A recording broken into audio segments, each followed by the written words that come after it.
Yo, what's up guys? Nagpadala nga pala sa atin 70 Maya ng dashcam, and this is 70 Maya dashcam 4K A10s HDR set. May kasama na nga din pala itong 4G hardware kit guys. So nga pala itong 4G hardware kit na to, ito yung responsible sa pag-video habang nakapark yung kotse nyo or naka-off yung engine. And make sure nga lang pala nalagay nyo ito ng SIM para if anything happens dyan sa kotse nyo habang nakapark, magsisend sa inyo ng notification etong 4G hardware kit natin. So ano pa natin? Kapitan natin to para makita natin kung gaano ba talaga kalinaw si 70 Maya. Alam nyo guys, sobrang laking tulong po sa atin ng dashcam na to. Especially po pag pumunta po ako ng Baguio. And alam po natin na medyo risky po yung daan papunta doon. Hindi po tayo mangangamba at kaya natin depensahan yung sarili natin kasi kayang i-capture ni 70 Maya dashcam lahat ng pwedeng mangyari sa daan in 4K resolution. Hindi ka na nga din pala mangangamba kahit sa dilim dahil sa Sony Starvis 2 and sa 70 Maya Night Owl Vision niya, talaga namang 4K resolution pa rin ang output ni 70 Maya dashcam kahit madilim pa yan. So here you go guys, the 70 Maya dashcam. Ito na nga pala yung front and rear camera natin. Naka 4K Ultra HD na yan guys and equipped with Sony Starvis 2. So talaga namang na-emphasize niya yung 4K image quality ng ating dashcam. May kasama na nga pala tong 4G hardware kit. So kahit nakapark ka, 24/7 na nagre-record ang iyong dashcam. Naka super capacitor battery na nga pala to, so kahit anong tindi ng init din sa Pinas hindi siya basta-basta mansira. Up to 512GB ng SD card ang kaya niyang isupport. Built-in GPS and naka Wi-Fi 6, so sobrang bilis lang mag-export ng mga files dito sa dashcam. So ito yung front cam natin. Kita nyo naman sobrang linaw nyan guys. By the way, yung mga flares na yan, yan ay sa windshield ko. Palitin na kasi yung windshield natin guys, pero ayan. So ayan yung front cam nya. So mamaya papakita ko sa inyo driving natin to para makita nyo in real time kung ano ba talaga yung gaano siya kalinaw, no? Pakita ko sa inyo mamaya guys. Punta naman tayo sa likod.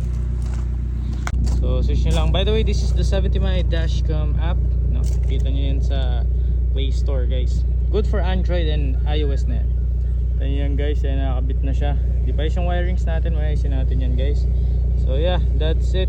Tayo nyo naman sobrang linaw, diba? Gabi yan guys, gabi. Tingnan nyo gaano kalinaw. So we have the 4K resolution sa front camera and 1080p resolution naman sa ating rear camera. And as you can see guys, even yung mga signage dyan sa likod still readable pa din. And sa gabi naman guys, kita nyo sobrang linaw pa rin ang dashcam natin dahil yan sa Sony Starvis 2 together with the technology of 70 Maya Night Owl Vision. So talaga naman kahit sa gabi hindi ka mangangamba dahil ang linaw pa rin ng output ng ating dashcam. And even yung mga signage ay still readable kahit gabi na. So sinubukan ko na nga din pala dito guys yung yung parking surveillance mode, and as you can see guys, once you turn off the engine, automatically na po magre-record yung ating dashcam. So makikita nyo lumabas na ako dyan guys, in-off ko na yung sasakyan pero nagre-record pa rin yung dashcam natin. Ang maganda sa features na to guys, especially if nasa unfamiliar places ka magpa-park, hindi ka sure sa pagpaparadaan sa sasakyan mo, we can rest assured na monitored po lahat na nangyayari sa sasakyan natin. Kasi po, even yung back camera natin, gumagana siya sa parking surveillance mode. Built with ADAS or ADAS na nga din pala tong dashcam natin. So magbibigay sa ito ng voice alert if ever man na malapit ka na sa sasakyan sa harap mo, or meron magka-cut ng lane mo, or kaya naman meron biglang tatawid sa pedestrian.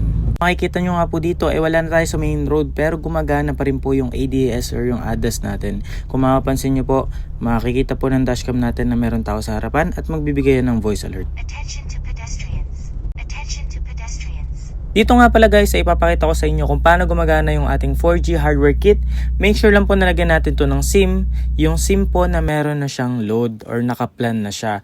Para kahit naka-off yung ating engine, kaya niya mag-send sa atin ng notification. Kung makikita nyo dito, kaya nating i-access real time yung ating dashcam kahit po naka-off na yung ating sasakyan. So makikita nyo dyan guys, hindi po yan recorded, real time po yan. Bibigay na nga din pala sa'yo ng notification itong dashcam app natin pagka may mga suspicious activities na nangyari outside of your vehicle. Nakagandahan pa dito, pati yung location kung saan ka nagpark, kaya na rin i-access ng ating app dahil yan sa built GPS dito sa ating dashcam. Kung makikita nyo din po ay nag-upload na yung file dahil po yung mga suspicious activities na nangyari ay nire-record po ng ating dashcam at ito yung halimbawa nun. Dito nga guys ay kung makikita nyo nag-send ng notification sa atin si 70 Maya app na merong suspicious person dun sa harap ng ating sakyan. So pindutin nyo lang po iyan, punta kayo sa alarm centers, and then makikita nyo dyan guys yung mga record ng suspicious activities. Automatically dina-download na po ni 70 Maya lahat po ng nangyayari habang nakapark po yung sasakyan natin. So napakalaking bagay talaga nito para sa atin guys, especially if malayo tayo sa sasakyan natin, monitored pa rin lahat na nangyayari. Boss B, isang ano dyan, sayo mga dyan Boss B. Uy, kita nyo naman guys, oh. Pang.